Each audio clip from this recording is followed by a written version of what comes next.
Who's scoring big in the NBA this season? You are, with all the new ways to get in on the action at DraftKings Sportsbook, an official sports betting partner of the NBA.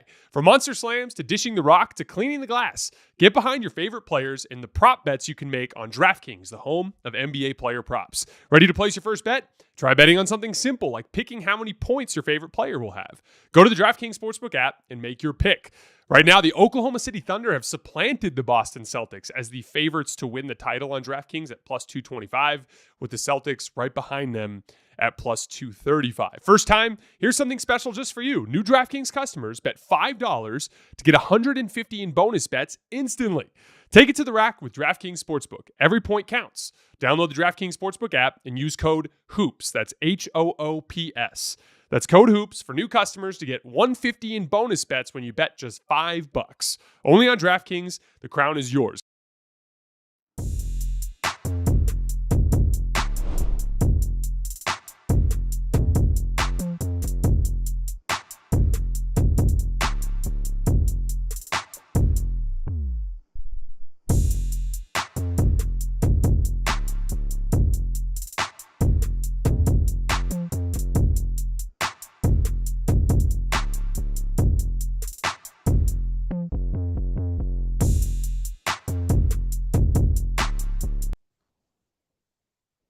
All right, welcome to Hoops Tonight here at The Volume. Happy Wednesday, everybody. Hope all of you guys are having a great week so far. Got a jam-packed show for you tonight. We're going to be hitting the two games from ESPN tonight.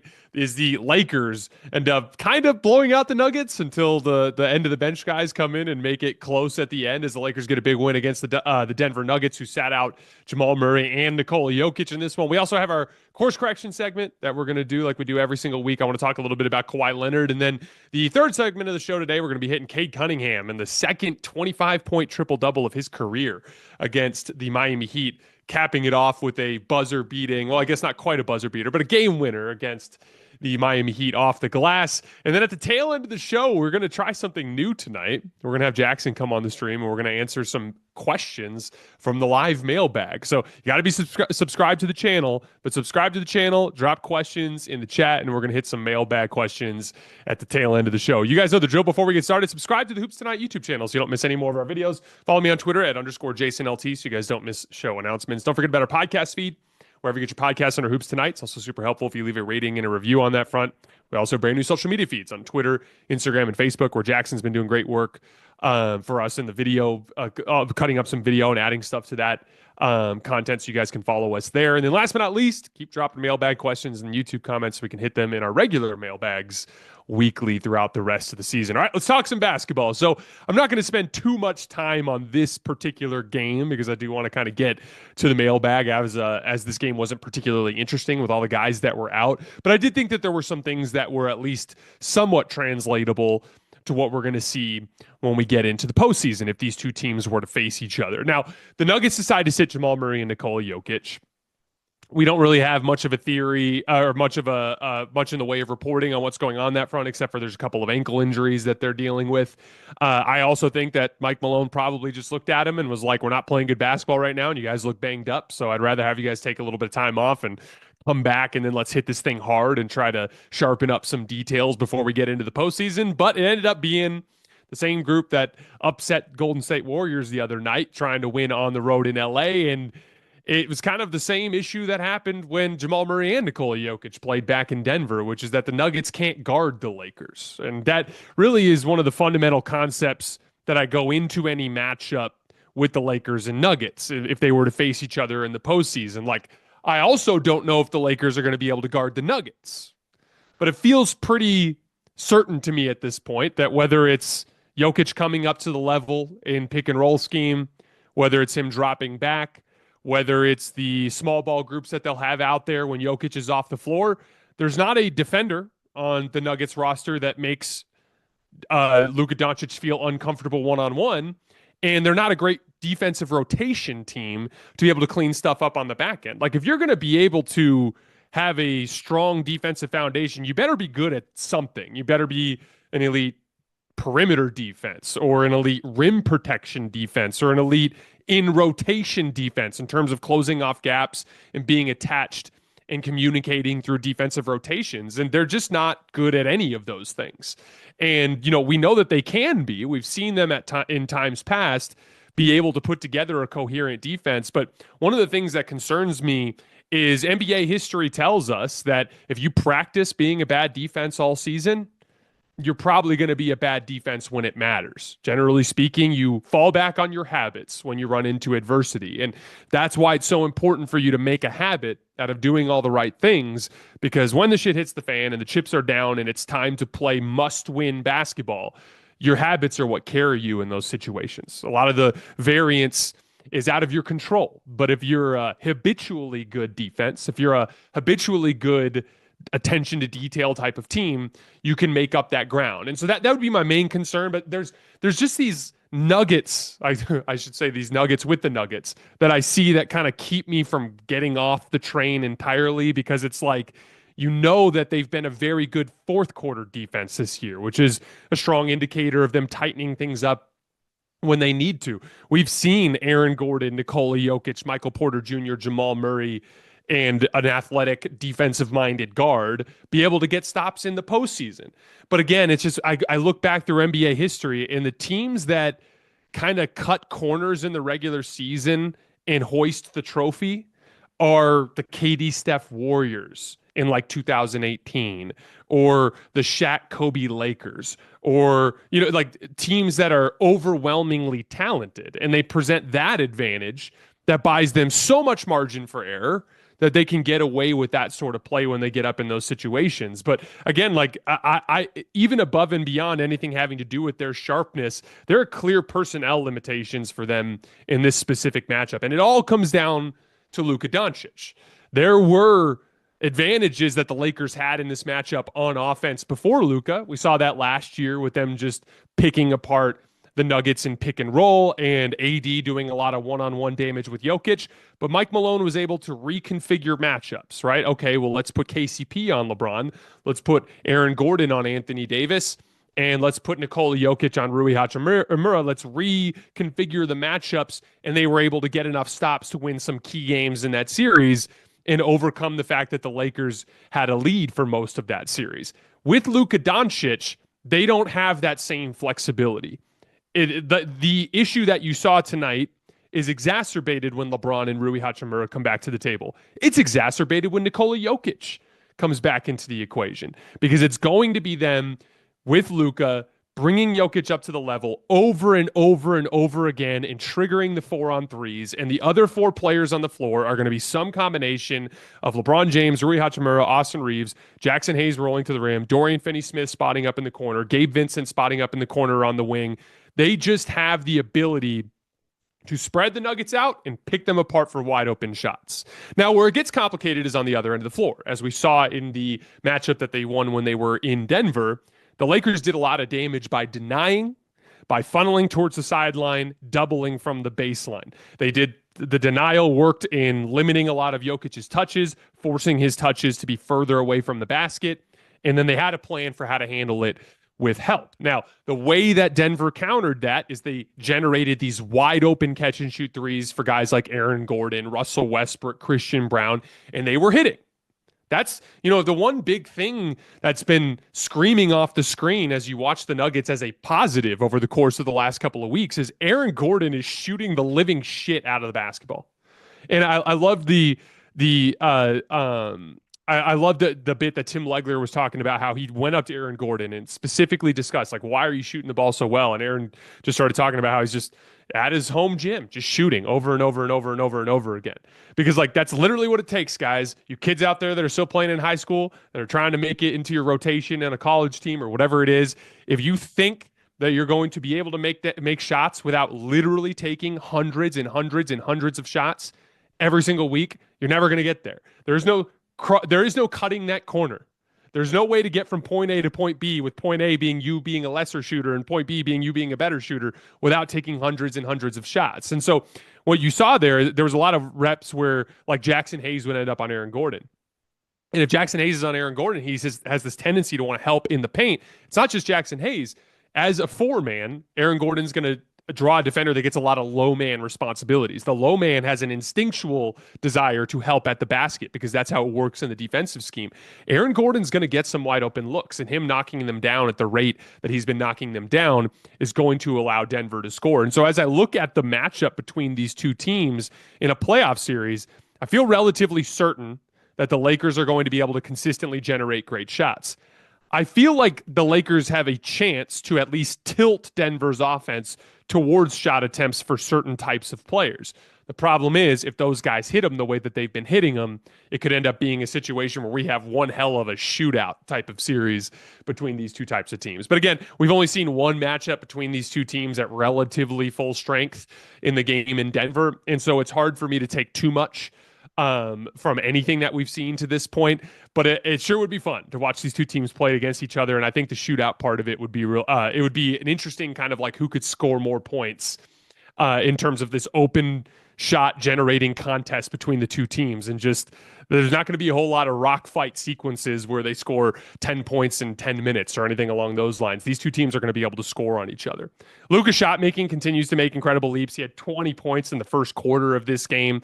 One of the biggest things that has me excited about the team's potential, the Lakers' potential in the big picture, is if you remember when they went on that winning streak shortly after Luka joined the team, in that winning streak, they were not scoring the ball well.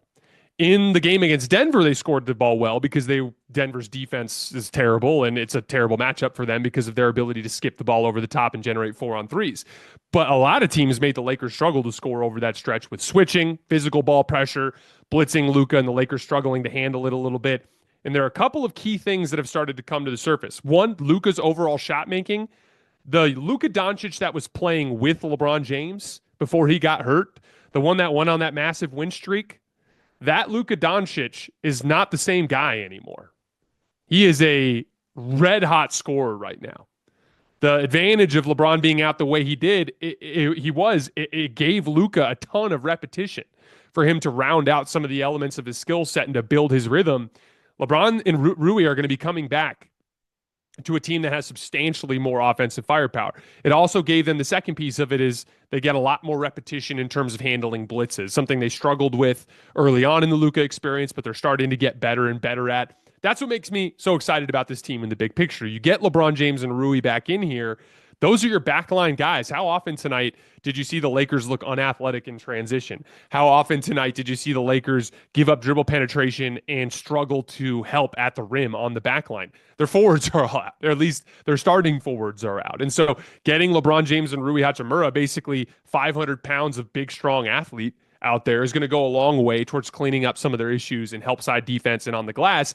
And when you're skipping the ball across the court, instead of it being Jared Vanderbilt, instead of it being Jordan Goodwin, instead of it being some of these limited offensive players, it's going to be Rui, who's been a deadly catch-and-shoot three-point shooter this year. It's going to be LeBron, who's been a deadly catch-and-shoot three-point shooter this year. Those guys are going to get their opportunities, and as all of this starts to come together, they're going to have a level that they can get to on both ends of the floor that very few teams in this league can get to, and I think that's all very exciting. Again, I want you guys, we can get a little bit further into this matchup, further into stuff with the Lakers and the Nuggets, but let's do it in the mailbag here in a little bit. We're going to work through our other couple of segments. Make sure you drop your questions in the chat, and we'll get to them at the tail end of the show. Moving on, welcome to Course Correction, brought to you by Microsoft. Just like star players and teams navigating performance hurdles, business decision makers today are under immense pressure to get things right. They must rise to the occasion, turning challenges into opportunities. Microsoft empowers these visionaries with AI solutions, simplified cloud and data management, and trustworthy, responsible AI. And when you're in the NBA, you have your own hurdles to face. In this segment, we explore the challenges faced by teams or star players and how they can turn things around. Whatever challenge you're facing, Microsoft empowers you with the expertise to say, bring it on. This week, we're discussing Kawhi Leonard in his latest return to form from injury.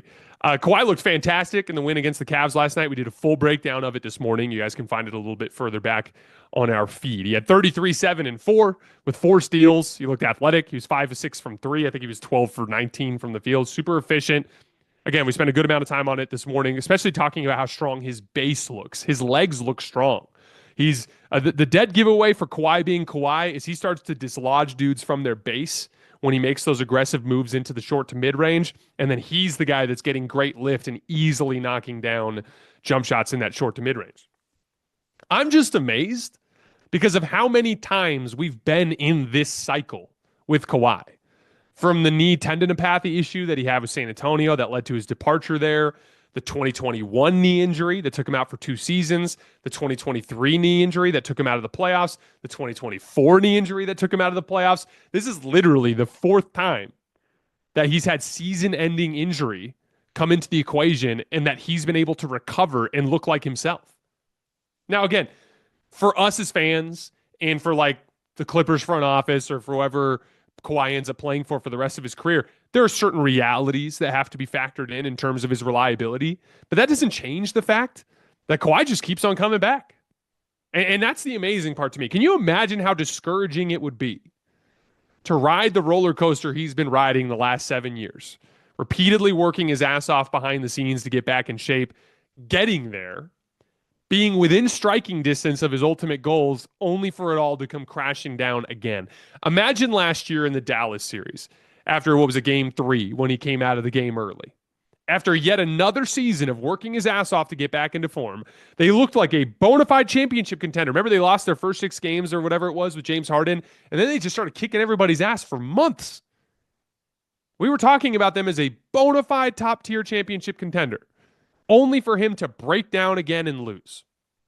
Can you imagine what he was thinking?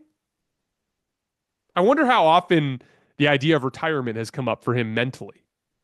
And yet here he is again, right back at it, looking like the best player on the floor in a game against the best team in the league. My guess is there are 2 things that keep driving Kawhi to try again and again in the face of these issues that he's had. 1, his love for the game of basketball. It's crazy how that'll get you to do anything. Like you'll, if you love the game, you'll find a way to play at all costs.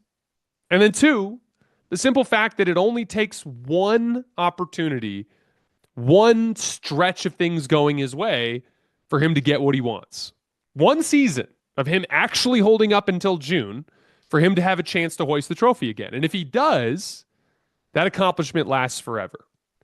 So I think that's what drives him. And I just want to shout out Kawhi Leonard for continually trying to be the best basketball player that he can be, despite the horrible injury luck that he's had in the last decade. That's it for this week's course correction. Remember, Microsoft's AI solutions empower you to take bold steps and make informed decisions, sparking new ideas to help drive your business forward.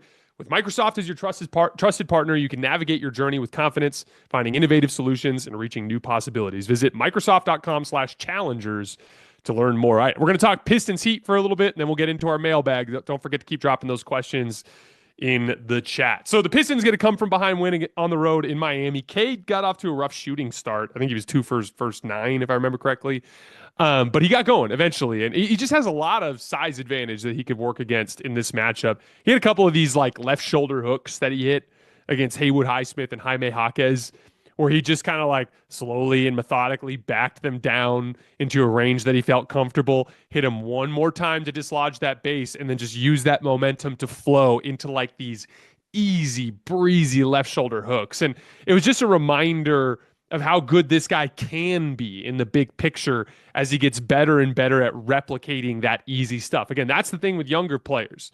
They struggle to replicate what's working, and they struggle to stop doing what's not working. When you become a veteran, a lot of times, like any skill improvement gets undercut by your diminishing athleticism. But what changes is your understanding of the game and the way that you can parse out the things that work really well for you and hyper-focus on them and limit the things you struggle with to improve your efficiency. And again, like there's going to be a lot of that kind of stuff with Cade when he's in the heart of his prime, where he's taken some, not necessarily the most skillful shots in the world, like crazy step backs or nifty combinations of dribble and footwork combinations.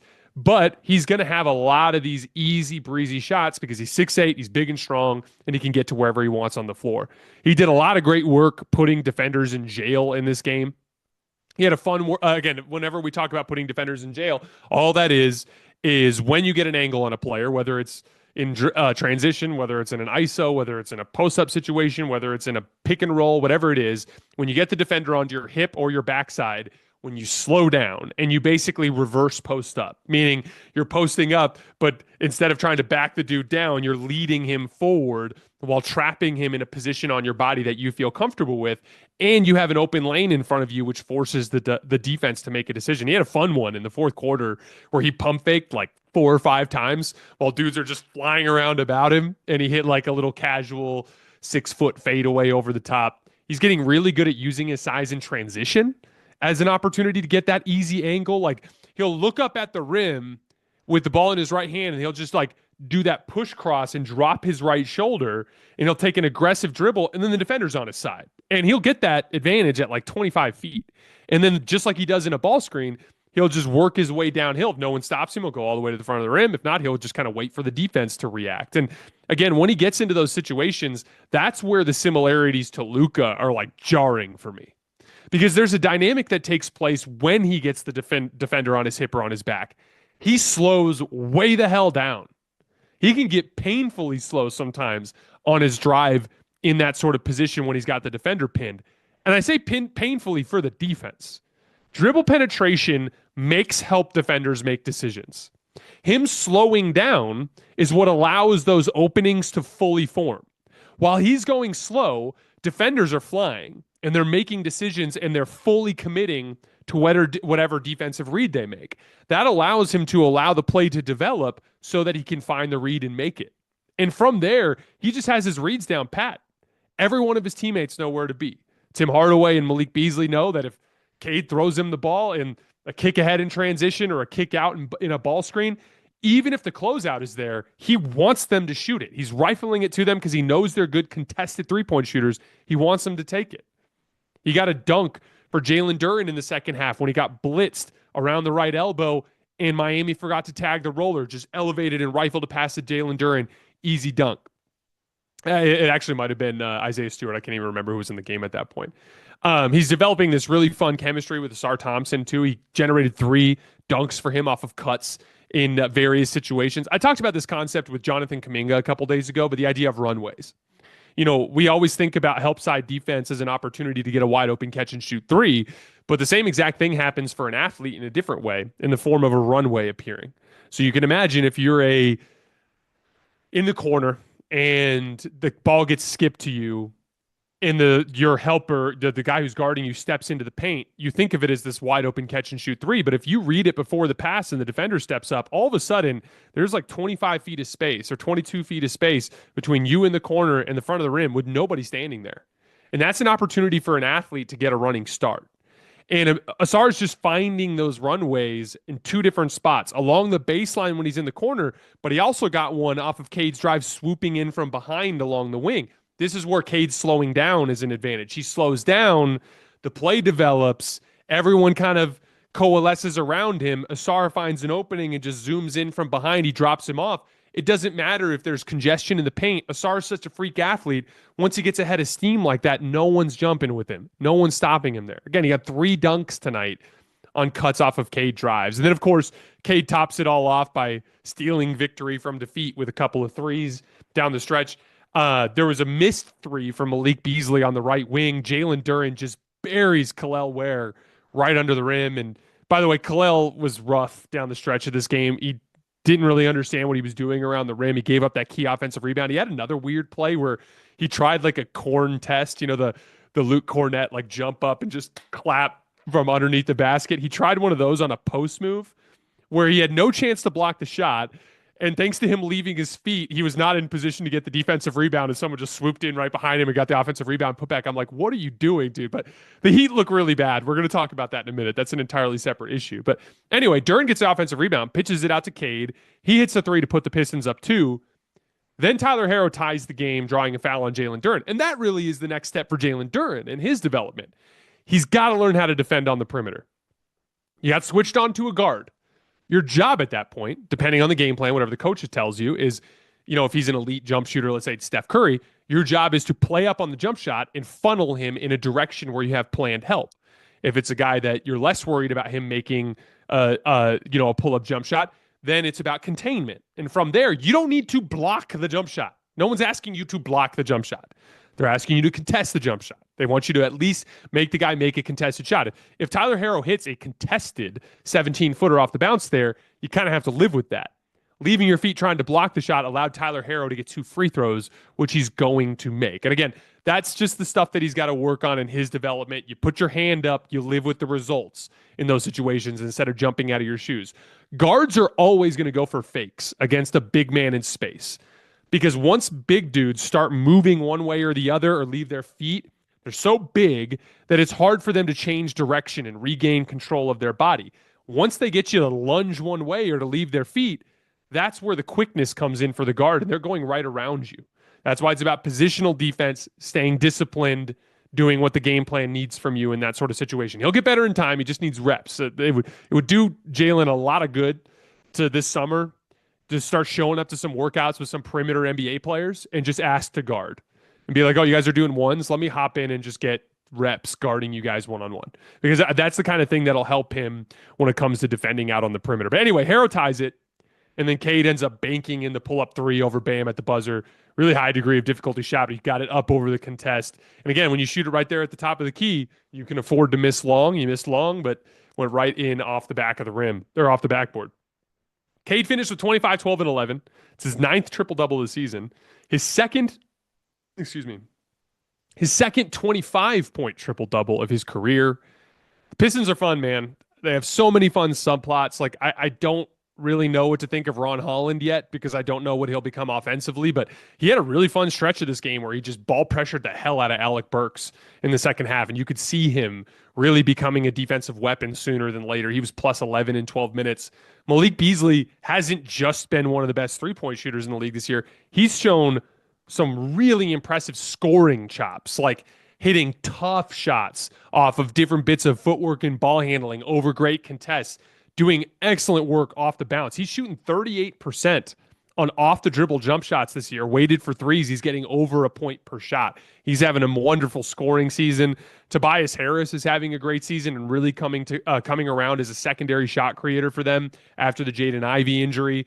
Asar Thompson's in a different role than his brother. Like, Amen Thompson is getting a lot of inverted spacing situations because of Şengün. I've talked about this concept with like Aaron Gordon and Nikola Jokic. An athlete on the back line has infinitely more value when the big man is playing out around the elbows, because that is pulling the rim protector out to guard the big man out around the elbows. That allows those runways to appear more frequently along the back line. Amen Thompson is going to have a lot of success feasting off of the Şengün inverted spacing.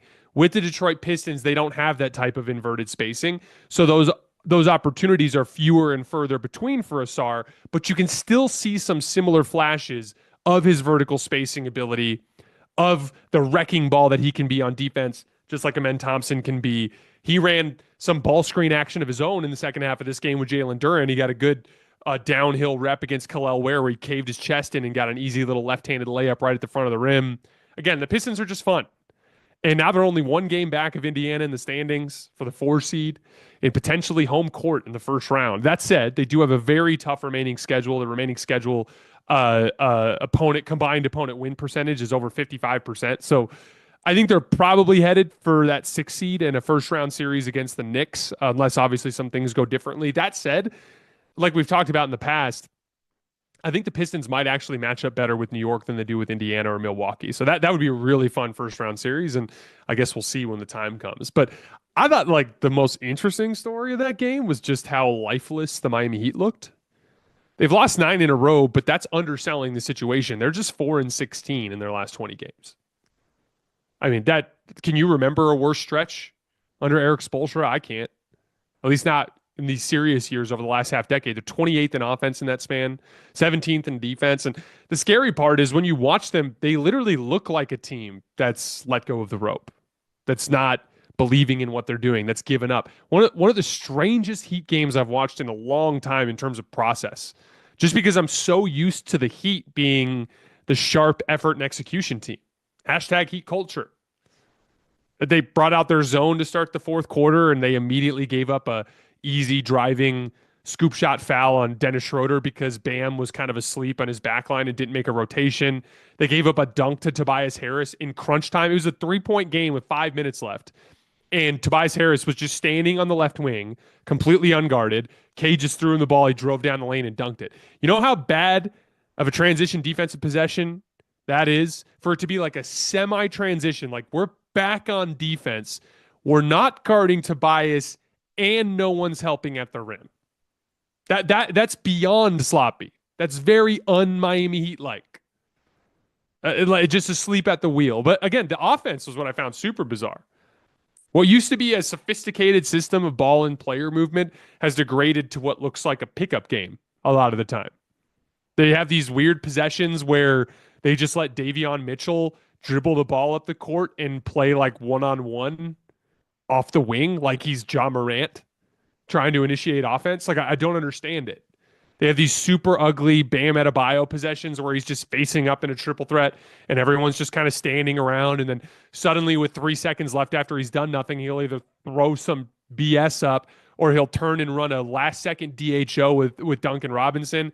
A lot of rushed bad shots from Duncan Robinson and Tyler Herro. Tyler Herro shot a floater over a double team that hit the top of the backboard in the fourth quarter. Duncan Robinson, with 11 on the shot clock, took a drifting, fading jump shot out of the right corner that missed the basket by several feet.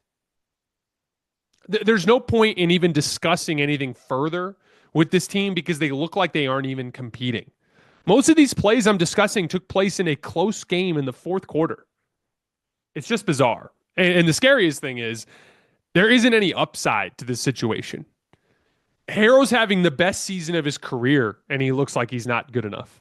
Like, if I asked you who's better, Tyler Herro or Austin Reaves, it's close. That's not enough to build a franchise around.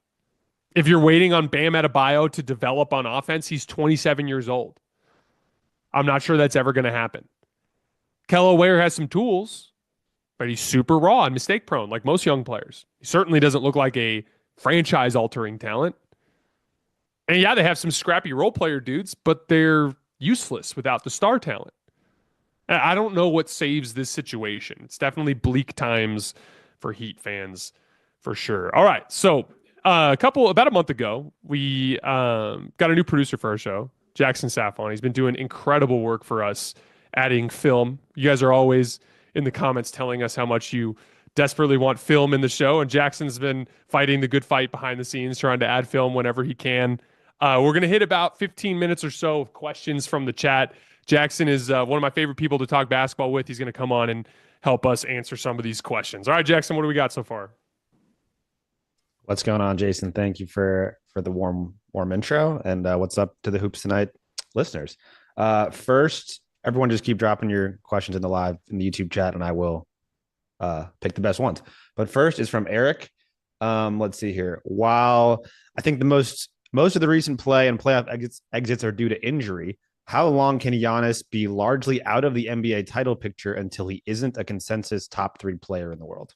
I always have such a hard time with this sort of thing because of what happened with Steph, what's currently happening with KD, what happened with LeBron early in the year.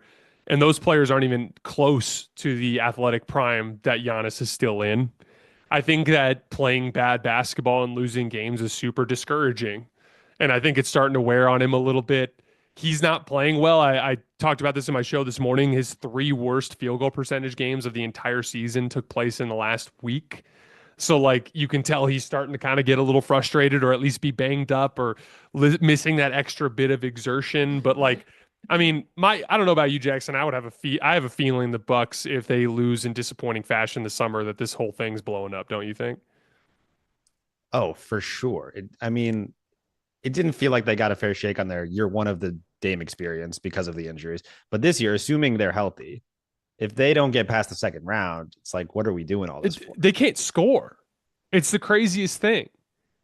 It's insane to replace Drew Holiday with Damian Lillard. The only place you're upgrading is on one side of the floor, obviously. And like by a lot, I think. I think it's fair to say by a lot. And they still can't score. They just can't generate good shots. Despite having a lot of shooting too. Like it's really strange to me. But like, I mean, it's one of those things where like, I can't write them off completely because you get in a playoff setting. We haven't seen playoff Giannis since that second round series against the Celtics when he was a literal wrecking ball that like single-handedly extended that series to 7 games. And obviously Dame presents the problems that he presents to teams, and they do have a lot of 3-point shooting and they do have a lot of size, but they just, to me, they're not, like I always talk about like having an elite unit. They don't have a unit on either end of the floor that I think strikes real fear in anybody.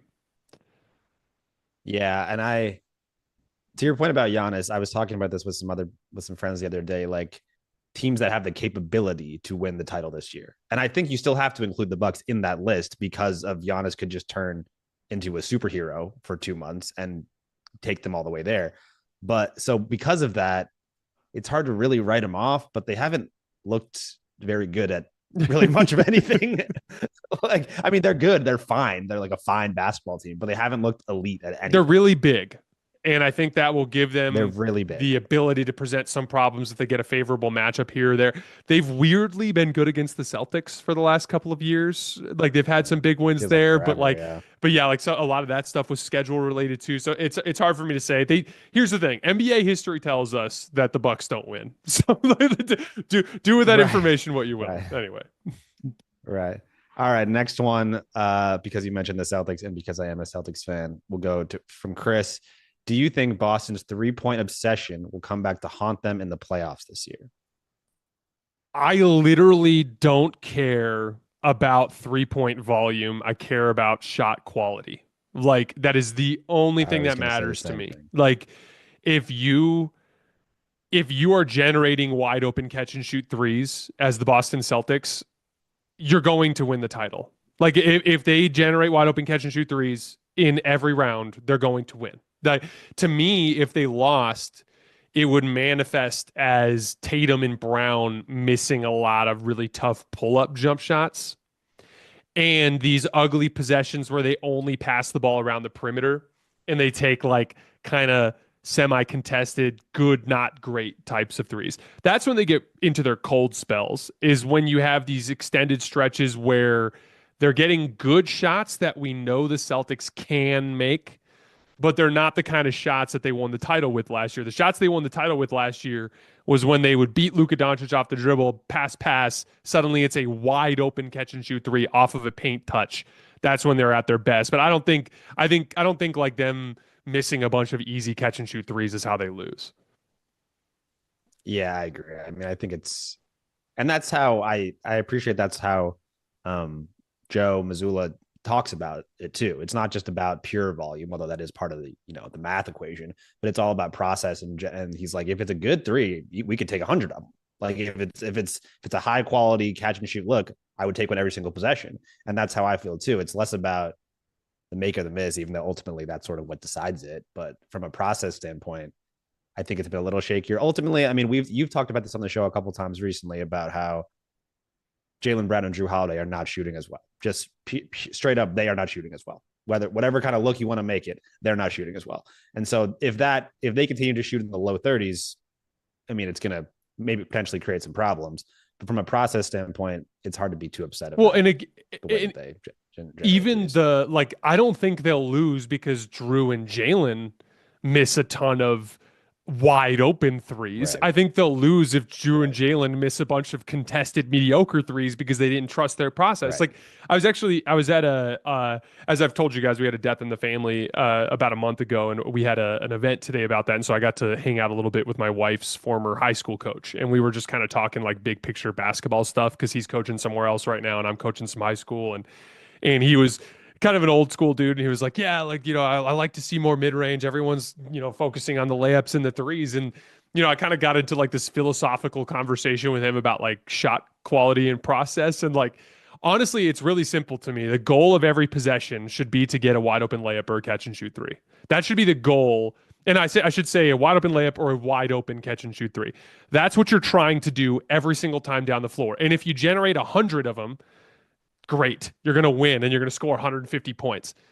But there should be like what you don't want to do is take an uncomfortable out of rhythm catch and shoot three or an uncomfortable forced in traffic rim attempt over a wide open mid-range attempt that's available later in the shot clock. That's where I think I kind of differentiate from some of these like more analytically focused shot quality, some of those thesis, some of that, thought process I've heard out there. I just think there's an order of operations. And if you can't get a wide open catch and shoot three or a wide open layup, the next best thing is a good in rhythm shot for a player who's good at that shot, wherever it is on the floor, if that makes sense. 100%. For the next one, let's do a one that's been, I feel like, trending online this week from Brendan. Do you think Austin Reaves, he said, is one of the best third options in the league? I think that's pretty fair to characterize. But where would you say he ranks amongst third options? Oh, man, this is such a tough question because there's so many different types of third options all around the league. I saw the debate between him and Norman Powell with the Clippers. I tweeted this stat out earlier, but Norman Powell's career high in assists in any basketball game in the NBA, whether it's regular season or playoffs, is 6. Austin 11 times in his career has put up 25 points and 7 assists in a game. Like the Austin is a whole other level of well-rounded ball handler. But like, again, as I always talk about, your value to your team is unique to your value in that system. And like, there's no doubt that Norman Powell's jump shooting has been immensely valuable off the ball, not just in catch and shoot situations, but also off the move for the Clippers. Where it gets tricky is like kind of similar to what's happening with Austin. A good amount of that happened without Kawhi Leonard in the lineup. And so obviously it's like a different type of role with different types of shots now. But as you go around the league, it's like, okay, let's talk about Kristaps Porzingis. Well, he's a back to the basket post up threat and a rim protector. Just a fundamentally different type of player than what you're looking at with an Austin Reaves, right? As you go around the league, these different guys are like Chet Holmgren is a very different type of third option. Going to Evan Mobley or Ty Jerome with the Cavs. Like Ty Jerome is in a bench guard role. He's in a different type of role than Austin Reaves. I think Austin's better than Ty, but how much? It's hard to dictate, right? Everything's unique to your system that you're in. And, I think Austin's been fantastic for the Lakers. And I don't know exactly where I'd rank him, but he's definitely up there among the third options. Yeah, I agree. I also saw some Desmond Bane talk, Bane, which I think is a good one. That I feel like those two are actually in a similar archetype of, can it function as a true third option, but also if you're like, can you just run the thing for 5 minutes? Can you get us 40 tonight because we need it? Yeah, that kind of thing. Yeah, they can totally do that. And then whichever Knicks player is their third best player you want to pick, like that's OG, Mikhail, Josh Hart. Like I think pick your poison there. But I think Mikhail's better than Austin. It's a fun one. I think Mikhail's better than Austin as well. I think Mikhail's better than Austin. All right, next one. Let's do from Chef Steph. What are your thoughts on Kuminga's long-term role in the Warriors, and if the Warriors should still continue investing in him or trade him for the right player in a win now? Well, if I'm not mistaken, isn't he a free agent this summer? He will be an RFA. Yeah. So, I mean, you cross your fingers and you hope that he doesn't get like some massive offer thrown at him. I have a feeling like, because again, if we talk about what we were just talking about earlier with value in your specific system, there's going to be some team out there that's like, wait, I can throw a bunch of money at this 6'9" freaky athletic forward and I can let him grow in our ecosystem. And at a certain point, let's say some team throws 4 years, 120 million at Kuminga. So 30 million per for 4 years. Now you're looking at it as the Warriors and you're like, okay, is he remotely capable of snatching the starting spot from a Moses Moody or a Brandon Podziemski? No, they need those roles too badly. Like Moses is awesome. He's been doing so good in that job. Brandon Podziemski's been doing so good in that role. And, the one thing that Kuminga does well enough to do it with the starters is like guard the ball. But there's all these other weaknesses, both off ball defensively and functioning within their offense with the starters, that it just doesn't make a ton of sense. So like it would be a bummer to lose him for nothing this summer, but I do think it's an outcome that's on the table. And like, as far as the big picture potential for the Warriors, unless he becomes a knockdown 3-point shooter and a good read and react guy and a good off ball defender, he can't get into the starting lineup. And if he can't get into the starting lineup, I just don't see a version of that makes a ton of sense. I mean, let me ask you. You've been following the Warriors pretty closely over the last few years. What do you see Kuminga's long-term potential as? I don't see it on the Warriors. I just don't see the long-term fit on the roster. I mean, I think it's so hard to predict how these RFA situations go. especially with we haven't had that many experiences of players in a role like him under this new second apron sort of cap era. So it'll be interesting to see how the Warriors play that. But I just think that he, and maybe rightfully so, wants a lot more touches than he's getting on this roster. Like if you swapped him with any number of the Houston Rockets wing athletes, right? Like he would love that team if he was on the Houston Rockets. He is a Houston Rocket functionally with the way he plays basketball, right? Like he is made to be just a run gun athlete, offense downhill, and like athletic on ball defender that kind of makes a lot of mental mistakes. Like he is a perfect Houston Rocket, right? Not that he's going to end up there because they have a lot of players already, but I just don't think that stylistically he's the type of player that fits all that well in the Warriors ecosystem. And from a financial and role standpoint, I don't know. I find it a little challenging for. That's really well put. So he souped up Tari Eason, is what you're saying. He souped up Tari Eason in a very complimentary way. I love Jonathan Kuminga. He is so fun to watch, but he's kind of. You and I have talked about this. It's just a bummer that like it was right there. The blow it up and rebuild and give the keys to Jonathan was right there. Right. And now it's like, shit, we just won 13 out of 14 with Jimmy, and now we're a dead serious championship team. Yeah. And we can't afford to let John mess around anymore. But it is what it is. Yeah. And he plays with a lot of joy. And so I really like watching him, but it doesn't feel like the right fit ultimately. All right, let's close for tonight with one more question from Wolfie, who was really asking this question a lot. He really wanted to know the answer to this question. Wolfie asked, would you ever make a real life basketball video? You are really good, and it'll be fun to see and maybe even collab with other content creators. Jason is very good at basketball, and he's very tall, for those who don't know. I had a phase where I was recording a lot of my basketball stuff. I've been out of that phase for a while now. I'm still playing quite a bit.